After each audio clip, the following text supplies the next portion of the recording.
You ever heard of KFC? No, not the K. F and C. The Kentucky Fried Chicken. Yeah, that one. Well, the story of how that came to be is pretty interesting. The year was 1952 and a man named Harlan Sanders was 65 years old and flat broke. He was also homeless and had been living out of his car for several years. All he had was a recipe for chicken that he'd been perfecting for decades and a dream of starting a restaurant. But there was one problem. No one would give him a chance. He went door to door trying to sell his recipe to restaurants and food manufacturers, but he was met with 1,009 rejections.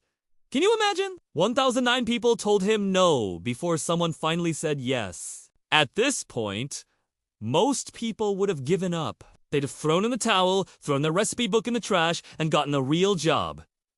Not Harlan. He kept at it. And on his 1,010th try, someone finally said yes? That person was John Y. Brown Jr., and he took a chance on Harlan and his chicken recipe, which they named Kentucky Fried Chicken. The first restaurant opened in Salt Lake City, Utah in 1952, and by 1964, there were over 600 KFC restaurants in the United States. Today, KFC is a multi-billion-dollar company with over 22,000 restaurants in more than 145 countries. So what's the lesson here? I'll tell you. It's this. Rejection is not failure. It's redirection. Sometimes we get so caught up in the rejection part that we forget that it's just redirection. It's just telling us to try a different approach. Try a different angle. Try something else. It's not the end of the road. It's just a detour. A little bit of a detour. And I know this can be hard to remember when you're facing your own rejections, especially if they're coming from people close to you. People whose opinion you value, or people who have the power to change your life. But here's the thing.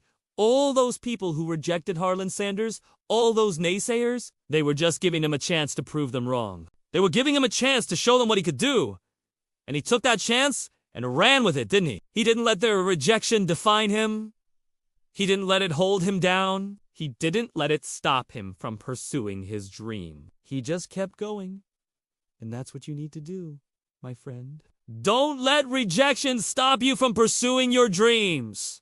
Don't let it stop you from going after what you want. Your breakthrough could be just one more try away. That's all I have for you today. Until next time, take care.